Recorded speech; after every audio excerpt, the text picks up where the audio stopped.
Foi? Foi. Boa noite, galera. Boa noite, pessoal do canal, os inscritos.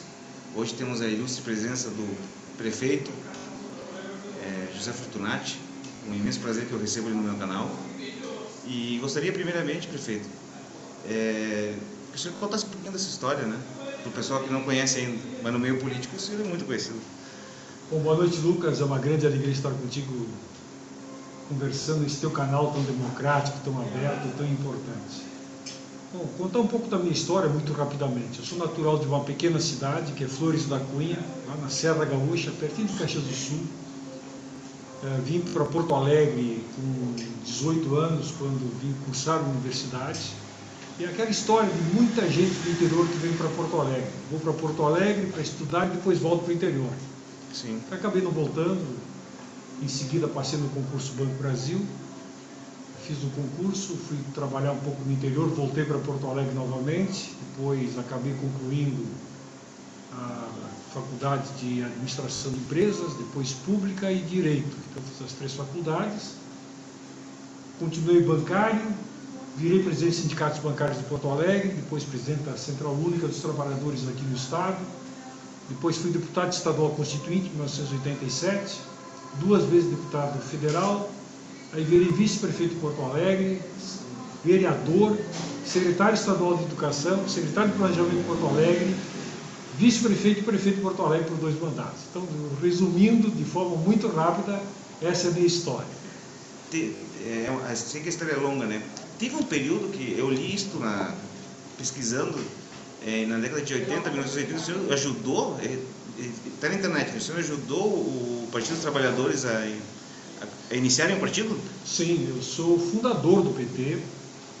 O PT surgiu, os partidos têm que formar, antes de serem formalizados, tem que formar uma comissão provisória. Eu fiz parte da primeira comissão provisória do Estado do Rio Grande do Sul em 1979, que ajudou a organizar o partido, que foi fundado em fevereiro de 1980. Eu sou fundador do PT, fiquei no PT durante 21 anos e ajudei a construir o partido durante aquele tempo. E acabei saindo por discordâncias da postura. O PT, no início, era um partido, com o passar do tempo foi crescendo, cresceu demais, e é que, segundo a minha visão, acabou não mais seguindo a linha originária. Por isso eu acabei saindo. Certo. Uma pergunta que eu gosto de fazer para as pessoas que são do meio político: o que levou o senhor a ser um político? Foi um pouco na casualidade. Eu sempre fui alguém que gostei de participar de atividades. Lá em Flores da Cunha, participava do grupo de escoteiros, fui escoteiro durante 7 anos, participava do grupo de jovens do meu colégio, do Grêmio Estudantil, mas sempre com aquele viés participativo, colaborativo. Quando acabei indo a Porto Alegre para estudar faculdade de matemática, acabei começando, de forma muito incipiente, a participar da política estudantil. Nós estávamos em pleno regime militar, era muito difícil fazer política. E acabei gostando, compreendendo que era fundamental participar da política para que as mudanças que a gente tanto desejava, tanto sonhava, elas eram realizadas através da política, da boa política. Acabei virando presidente do diretório acadêmico dos estudantes de matemática e depois, quando, como já disse, assumindo como funcionário do Banco do Brasil, eu acabei entrando para os sindicatos bancários. Aí a veia política acabou despertando com intensidade. Bem bacana essa história, é muita história, né? A gente fala em décadas, mas o pessoal ali nem imagina que a gente está conversando, né? Que hoje tem aquela polaridade PT é Bolsonaro, Bolsonaro é PT, e muitas vezes nem é isso, né? Nem é Bolsonaro, nem é PT.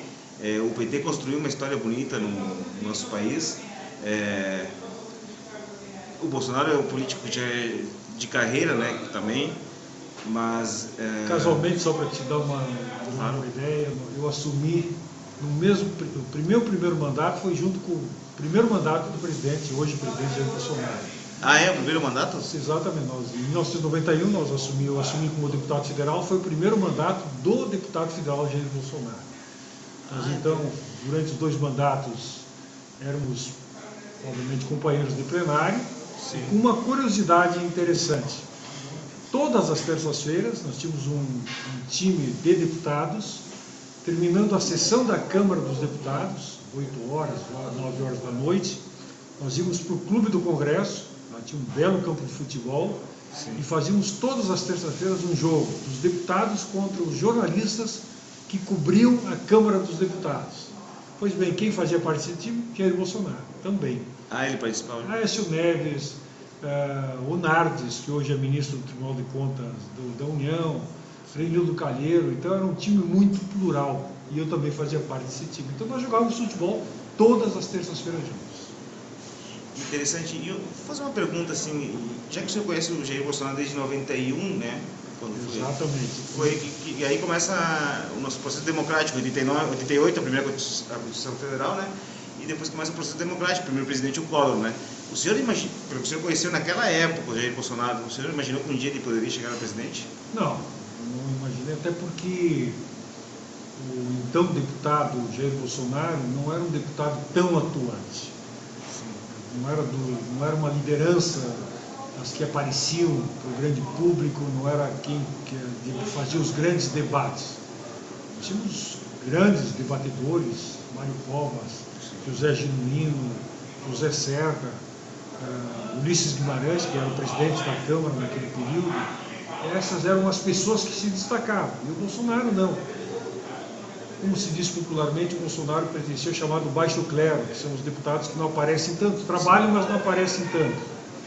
Então eu não, obviamente, não imaginava naquele momento que Bolsonaro poderia se transformar em presidente, mas a vida segue, ele é nosso presidente. E os tempos mudam, né?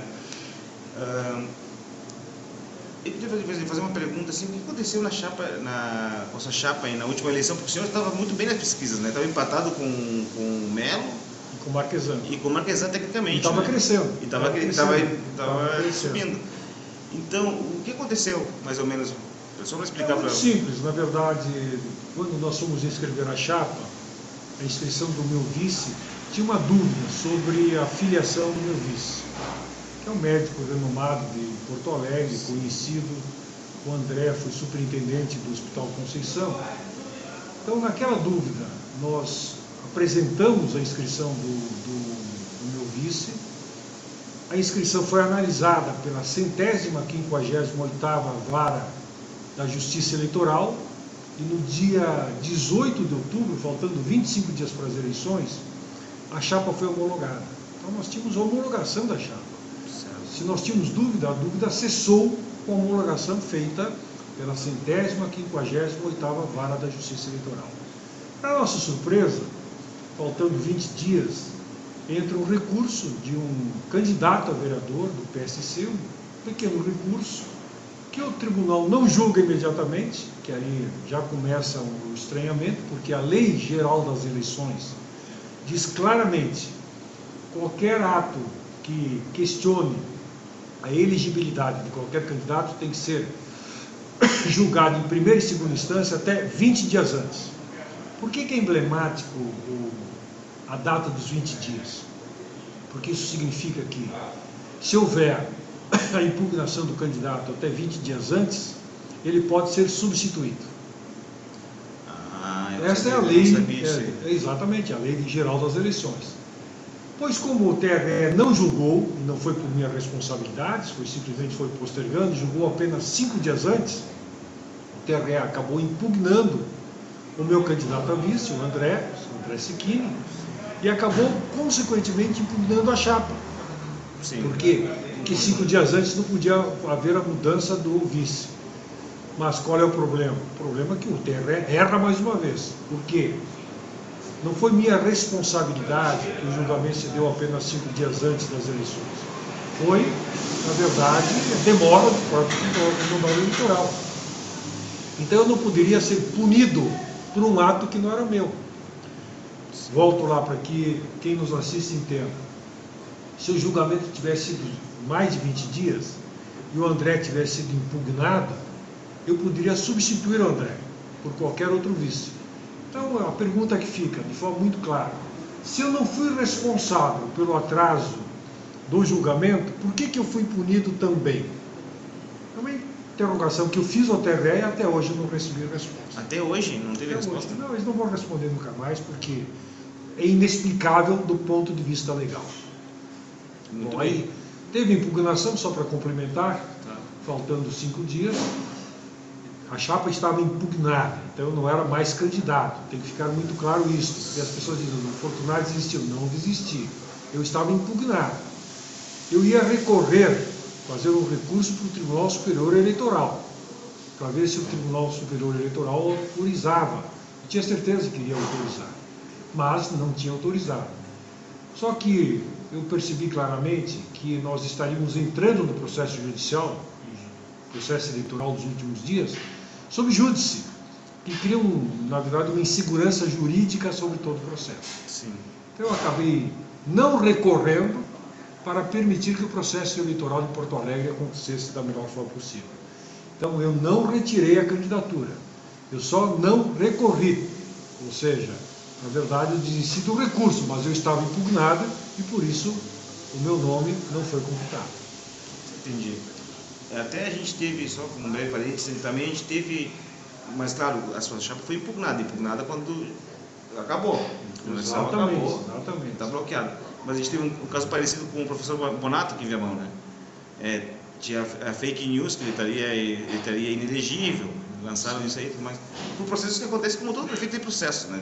Não, quem é do executivo tem processo. É impossível alguém no executivo que tem um mandato de 4 anos não ter processos contra si. Por quê? Há um entendimento do Tribunal de Contas, há um entendimento do Ministério Público que pode ser diverso daquele que, obviamente, a própria Procuradoria do município entendeu como real, como correto. É normal isso. O importante é o fim do processo. Exatamente. O importante é o fim. Ter o processo, eu posso simplesmente sair daqui e dizer, por algum motivo, te processar. E daí? Claro. Que é um direito. Que é um direito de qualquer cidadão. Mas daqui a pouco eu não comprovo, ao contrário, tu vai, obviamente, responder e o juiz vai me condenar. Então pode ser exatamente o contrário. Pode voltar para ti mesmo. Porque é litigância de má fé. Litigância de má fé. Então é importante que as pessoas percebam, o simples fato de ter um processo contra alguém, sem que tenha o julgamento final, isso não condena ninguém. Claro. Porque as pessoas entram com os processos, muitas vezes só para fustigar, só porque é um político, só porque é ano eleitoral, na tentativa de desgastar. Nós temos que pegar o seguinte, processos já terminados, quando existe uma sentença transitada em julgado, ou seja, definitivo, aí a gente diz, ele é inocente ou é culpado.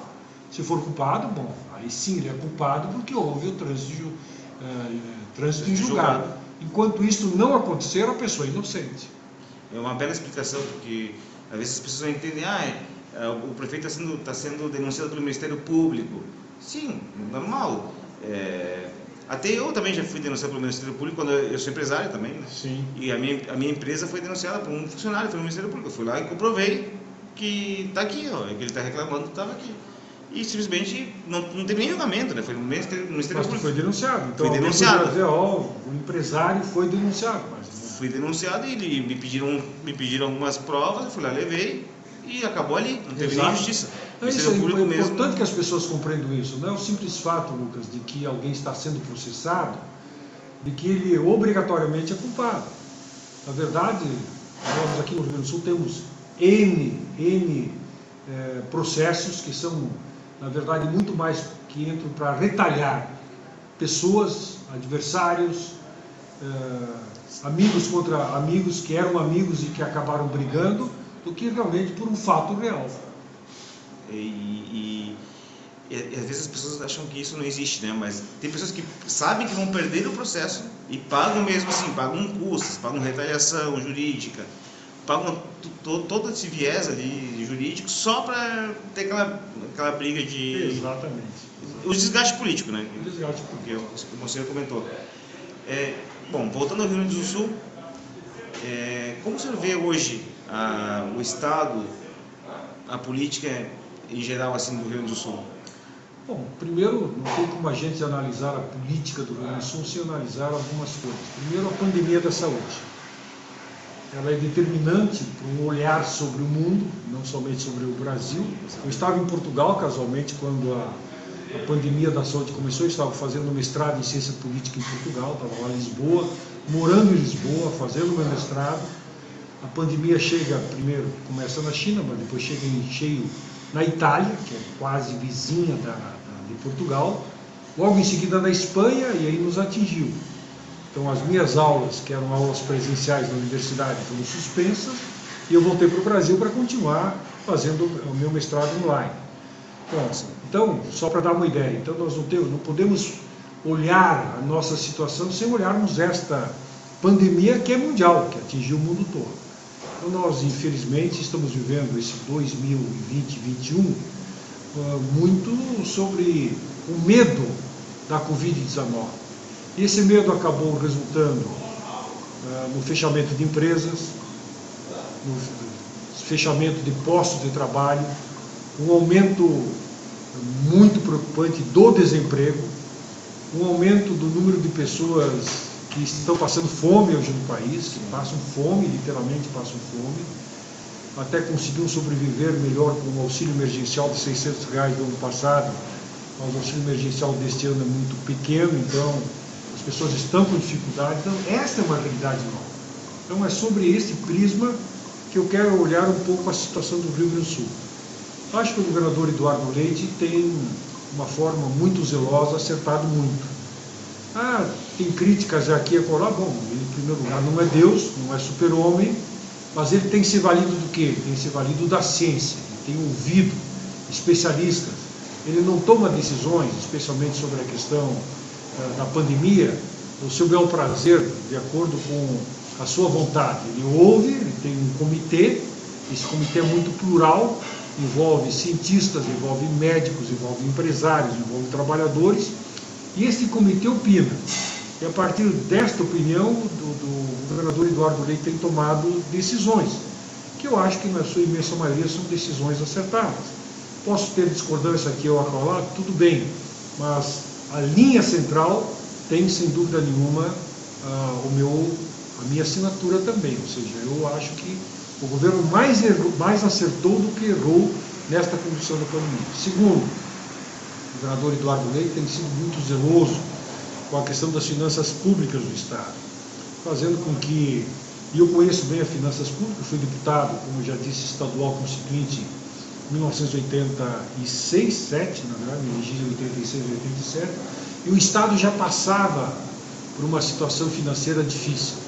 E de lá para cá só tem piorado. Então, a situação que o governador Eduardo Leite adquiriu não é do Sartori, ela, na verdade, já vinha de longa data, que acabou culminando, aí sim, com uma questão preocupante no governo Sartori, que foi o parcelamento do salário dos servidores. Não porque o governador quisesse, mas pela situação financeira do Estado.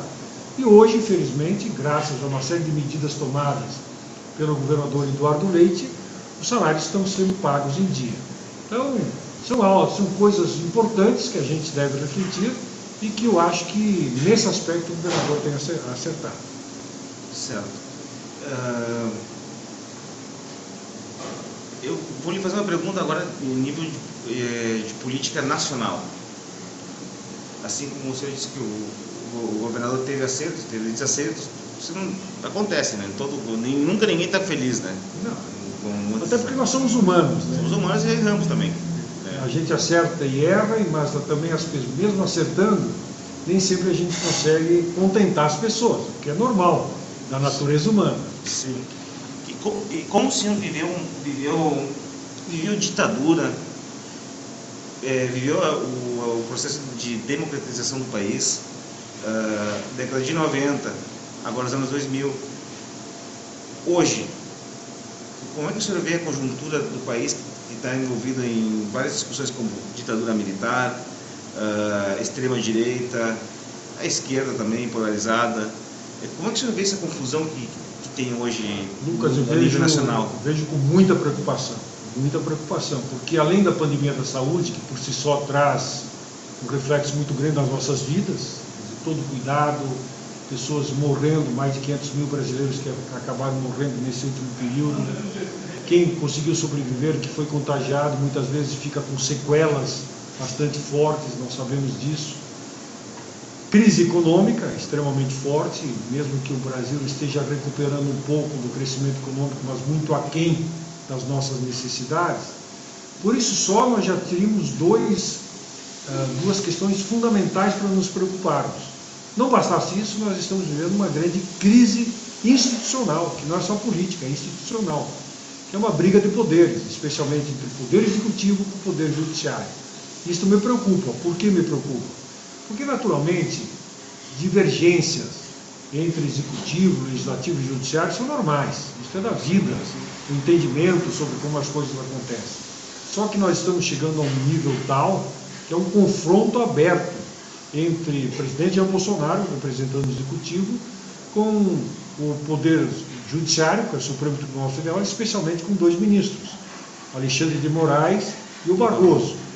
Então isso me preocupa, porque o caldeirão, na verdade, começou a ferver muito forte, trazendo um certo grau de instabilidade. Então esse grau de instabilidade ele pode ser medido por algumas coisas. Vamos falar de eleições de 2022. Por que falo de eleições de 2022? Porque a grande bandeira do presidente Jair Bolsonaro é a urna eletrônica com o voto impresso, que é o chamado voto auditado, que eu sou a favor, quero deixar isso muito claro. Eu estudei muito o assunto, comecei estudando lá no mestrado em Ciência Política em Portugal. Hoje somente três países usam a urna de primeira geração, que é a nossa. Urna eletrônica de primeira geração. Então é verdade o que ele falou na live? É verdade. Comprovado, a Folha de São Paulo comprovou há poucos dias atrás, e a Folha de São Paulo não é bolsonarista, né? Não, com certeza não. É nós, Bangladesh e Butão, somente. Tu vai para os Estados Unidos, eu tenho um enteado que mora nos Estados Unidos, tem vários estados que usam urna eletrônica. Ah, é? Sim, vários estados, com impressão do voto. Que é a urna eletrônica de segunda geração. Urna eletrônica de segunda geração. Se nós formos para países como França, Inglaterra, urna eletrônica de segunda geração, que significa urna eletrônica que tem o voto impresso. E vamos parar com essa história que é um retrocesso. Né? Retrocesso o quê? Nós não vamos voltar ao voto manual. Algumas pessoas acham que o eleitor vai chegar na urna eletrônica, vai digitar a urna eletrônica, vai sair o voto impresso, ele vai pegar o voto impresso e vai depositar na urna. Não é esse. A pessoa tem que compreender o seguinte: tem uma urna eletrônica, acoplado tem, obviamente, uma caixa que na parte de cima é transparente. Ele, obviamente, quando ele coloca, digamos, eu vou votar no 90, que é o número do PROS, então eu vou votar no 90, então boto o número 90, eu vou ver se no voto impresso, que aparece ao lado, está 90, sem que eu possa mexer, está dentro da caixa. Aí eu digo, está em 90, aí eu aperto aqui, o voto cai numa caixa, na caixa de baixo indevassável, ou seja, ninguém tem acesso. É desta forma que os países estão realizando as eleições. Ou seja, o eleitor não tem como pegar o voto na mão, como alguns estão afirmando, não tem como substituir o voto. E levar para casa? Não tem como levar para casa, não tem qualquer acesso. Então, eu sou a favor. Qual é o meu problema com essa questão? Meu problema começa não com a urna eletrônica com o voto impresso. Meu problema começa com a declaração do presidente Jair Bolsonaro, que diz o seguinte: se nós não tivermos em 2022 o voto impresso, as eleições não sairão. Bom, eu não posso concordar com isso, porque, na verdade, eu acho que o voto impresso em urna eletrônica, ele tem que ser implantado como nós implantamos a urna eletrônica, de forma gradativa. Ou seja, numa eleição vamos implantar 20%, na eleição seguinte mais 20%, fizemos isso com a urna eletrônica. Sim, testando, né? Testando, vai ampliando até que daqui a algumas eleições, todas as 500 mil urnas no país sejam eletrônicas com voto impresso. Por quê? Está mais do que claro que é impossível, mesmo que o Congresso Nacional, vamos lá, quero refletir com o nosso pessoal, mesmo que o Congresso Nacional aprovasse o voto impresso, e foi derrotado na Câmara, mesmo que aprovasse, o presidente da República agora, em agosto, sancionaria a lei, se transformaria em lei, iria para o Tribunal Superior Eleitoral. E tu sabe, tu é um homem de executivo, sabe, teria que fazer licitação, não tem como sair na esquina comprando urna eletrônica, até porque não existe urna eletrônica hoje no Brasil com impressão de voto. Teria que fazer primeiro uma licitação, e tu sabe que uma licitação ela é longa, tem prazo para recurso, é demorada. Aí lá no final ganha uma empresa. Aí quando ela ganha, ela vai começar a fabricar as urnas. São 500 mil urnas no país. Impossível. Não teria como nós chegarmos em 2022, nas eleições de 2022, com urnas eletrônicas em todo o país. Então, por isso a minha discordância. Eu sou a favor da urna eletrônica, mas não dessa imposição. Ou tem urna eletrônica ou não sai eleições. Não, as eleições têm que acontecer. Tem desconfiança? Vamos aumentar a fiscalização. Vamos lá, aumentar a fiscalização. Eu vou continuar lutando para que a urna eletrônica com voto impresso aconteça no futuro. Em 2022 não teremos. Qual é o meu papel? O presidente do partido, o presidente do PROS, é ajudar na fiscalização, para que não haja nenhuma dúvida sobre o processo eleitoral. Então, eu em relação a isso, tenho essa discordância, porque o presidente Jair Bolsonaro eleva o tom, começa essa disputa com o Tribunal, com o Supremo Tribunal Federal e com o Tribunal Superior Eleitoral, e cria uma instabilidade política muito forte. Isso me preocupa. Aí o general Heleno, que já vem a público, também diz, olha, podemos ter a intervenção militar. O que é isso? Nós estamos num país que já viveu uma ditadura militar, que não foi nada boa, né? Vai Dilma, né? Sim. Não vou esquecer de Getúlio Vargas, também foi um ditador durante o período, durante o Estado Novo, tivemos a de 64, então a história brasileira, quando foi marcada pela ditadura, mostrou claramente que ela é muito ruim. Pessoas são presas, torturadas, liberdade de expressão se vai, liberdade de organização vai pelo ralo, liberdade de imprensa vai pelo ralo e assim por diante. Então eu defendo o Estado democrático de direito. Então eu não posso admitir que o presidente da República, que o general Heleno, que qualquer outra pessoa venha a público e diz: vamos colocar em risco as eleições de 2022 se as urnas não forem aprovadas. Não vão ser, nós temos que ter eleições, porque é isso que o povo brasileiro precisa. Votar com tranquilidade, democraticamente, no próximo ano. Uma excelente explicação sobre o processo, que nem o senhor comentou, o público não sabe. E eu também não falei nenhum vídeo sobre isso. Eu falei sobre a minha opinião sobre o voto impresso ou como está hoje, né? Mas o senhor falou sobre o processo licitatório, tem que comprar impressoras, tem que adaptar impressoras às urnas, né? Isso é demoradíssimo, e quando sai, às vezes, nenhuma empresa se apresenta também.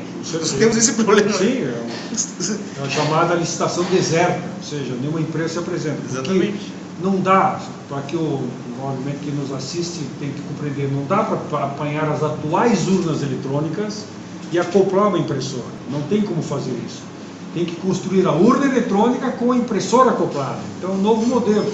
É como se eu pegasse o meu iPhone, certo? Bom, a partir de agora vai ter uma outra função. Não, uma outra função eu vou ter que comprar um outro aparelho mais moderno, que vai ter a função acoplada. Esse aqui não tem como acoplar, então vai ter um novo modelo. É o mesmo com a urna eletrônica. As atuais 500 mil urnas eletrônicas não teriam qualquer serventia para esse novo modelo. Por isso, volto a dizer, eu defendo a transição, a implantação gradativa da urna eletrônica com o voto impresso. Por quê? Bom, as pessoas dizem, alguns amigos meus dizem, mas Fortunati, tu desconfia da urna eletrônica? Eu disse, olha, eu aprendi uma coisa, eu lido com informática há muito tempo, tenho ouvido especialistas. Quando fui prefeito de Porto Alegre, ganhei um prêmio mundial com a chamada Cidade Inteligente, Smart City da IBM Mundial. Recebi lá em Nova York o prêmio. Por quê? Que eu procurei atualizar a minha cidade, a cidade de Porto Alegre, o máximo em termos de tecnologia da informação. E sempre ouvi uma coisa: tecnologia da informação não é perfeita. Tanto não é perfeita que nós vamos para o Pentágono. O que é o Pentágono? É o centro nervoso mundial das Forças Armadas Americanas. E o TI, a tecnologia de informação do Pentágono, já foi várias vezes hackeada. Sim, sim. Já isso está, é só entrar no Google, pessoal, entrem lá e vocês vão ver. Eu sou funcionário do Banco do Brasil, tenho um colega, que é mais novo do que eu, que trabalha no sistema de informática em Brasília, exatamente para tentar fazer com que o sistema seja seguro a todo momento. Ele me diz, impressionante, Fortunato, a gente avança, gasta milhões para aperfeiçoar o sistema, no dia seguinte um hacker vem e acaba se infiltrando. É o que está acontecendo com o Tribunal de Justiça do Rio Grande do Sul. Sistema de informático falido. Nós estamos com atraso em todos os julgamentos porque o sistema de informática está falido. Então ninguém pode dizer, mas não se tem acesso à urna eletrônica. Olha, esse para mim não é ninguém me garante que um hacker não possa acessar. Aliás, os americanos dizem que pode ser acessado mesmo sem qualquer fio condutor. Então, eu como democrata, eu quero ter um sistema que cada vez menos possa ser questionado. Aí vem a seguinte pergunta, tu duvida do processo eleitoral que tem acontecido? Até esses dias eu coloquei na rede essa questão, que é um sujeito disse, Fortunati, tu foi eleito com 65,22% dos votos em primeiro turno em Porto Alegre. Tu duvida desses votos? Eu disse, olha, não vou duvidar porque eu não tenho como questionar. Se tu duvidar, tu questiona como? Entendeu? Tu vai lá, aqui em Viamão, vai numa zona eleitoral, aí o sujeito vai lá e tem certeza que votou no 90. Vou lá e voto no 90. Chega ao final do dia, quando se apura a urna, não está o 90. Como é que tu prova que tu votou no 90? Não, vamos dizer, tu te enganou. A resposta que vai ser dada é essa. Por quê? Porque não tem como auditar, não tem como comprovar que se tu realmente votou no 90 ou não. Eu posso ter me equivocado mesmo, mas como é que eu comprovo isso? Não tem como comprovar. O voto impresso eu tenho como comprovar. Termina a apuração, não aparece 90, diz, tenho certeza que eu votei no 90. Vamos fazer a contagem. Vai pegar, abre a caixinha, vai pegar a cédula impressa e vai aparecer o não ou 90. Então é isso que nós precisamos. Confiança plena no sistema. Não estou duvidando das urnas eletrônicas. Eu só quero ter maior confiança no processo, para que ninguém possa vir no futuro questionar o processo democrático. O processo democrático é sagrado. Aí diz o seguinte, Lucas, mas custa dinheiro. Democracia custa dinheiro. Custa vidas, né? Custa vida. Imagina uma manipulação, como aliás se diz que os russos fizeram com o sistema americano, manipulando o sistema americano. O que isso custa em termos de um país, da democracia de um país, da mudança de voto de um candidato para outro? O presidente deveria ser X e acaba sendo eleito Y. Então é muito grave. Por isso não estou desconfiando das urnas. Eu simplesmente quero ter a tranquilidade de que no futuro a gente possa realmente ter certeza absoluta de que o voto do eleitor é realmente confirmado por ele e depois, se houver qualquer dúvida, haja uma auditagem, ou seja, uma recontagem dos votos.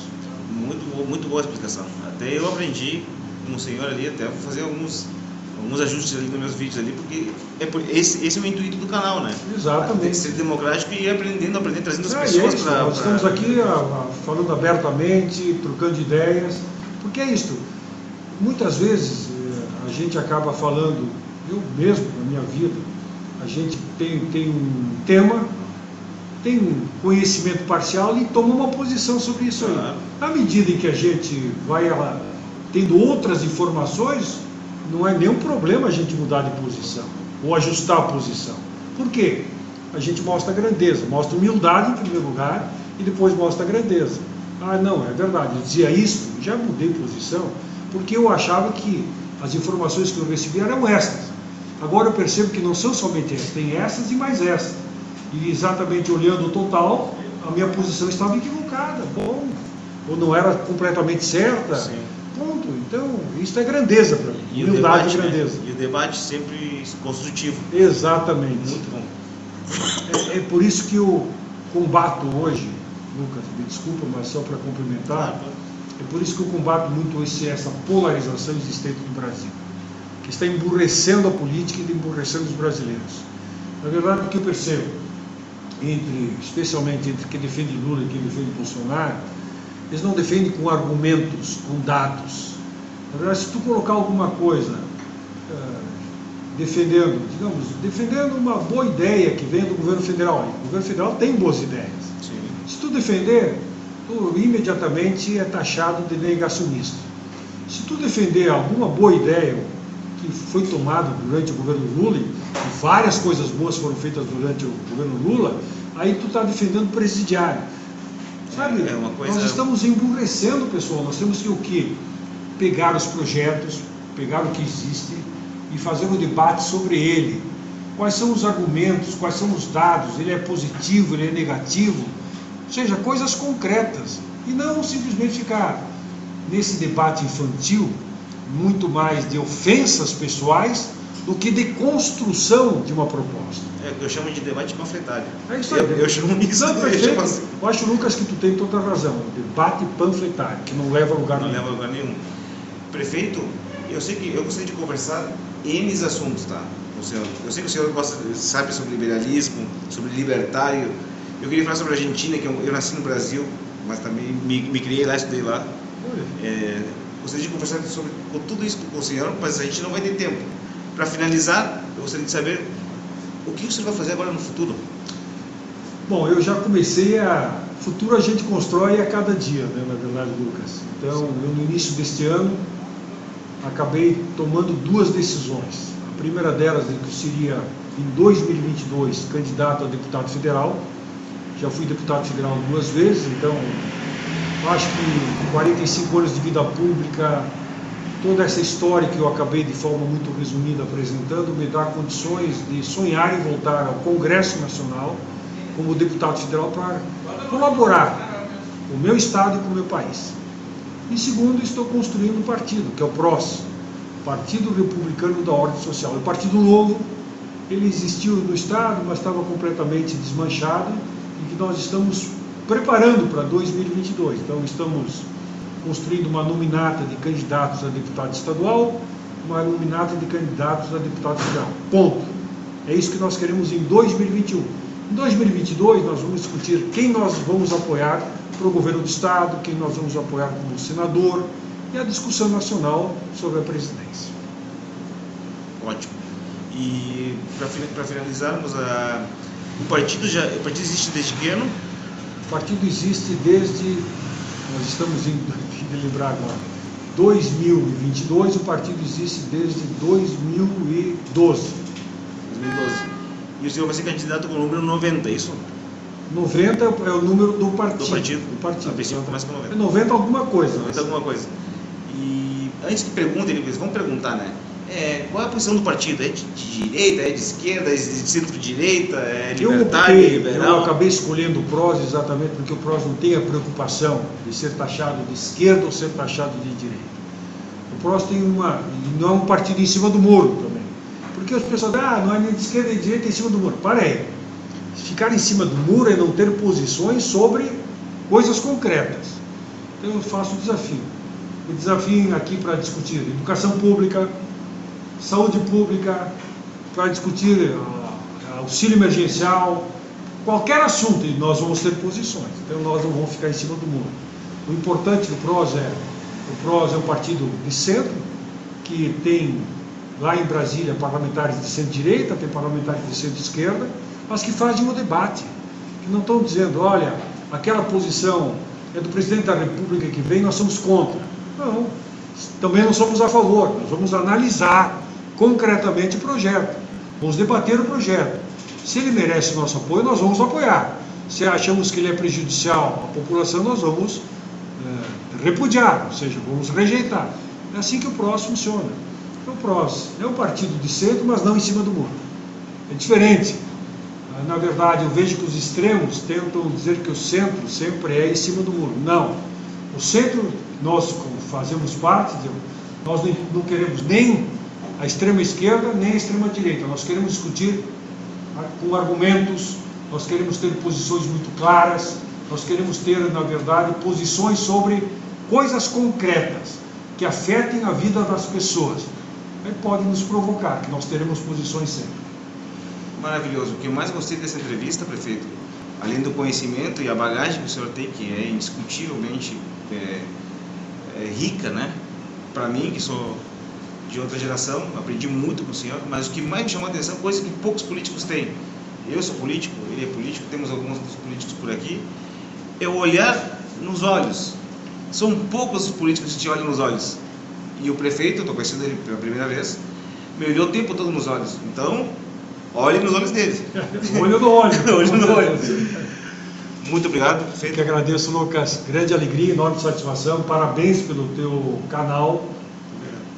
É importante termos canais iguais a esse, que de forma aberta, plural, discutam a política, discutam a vida, na verdade, porque política é vida.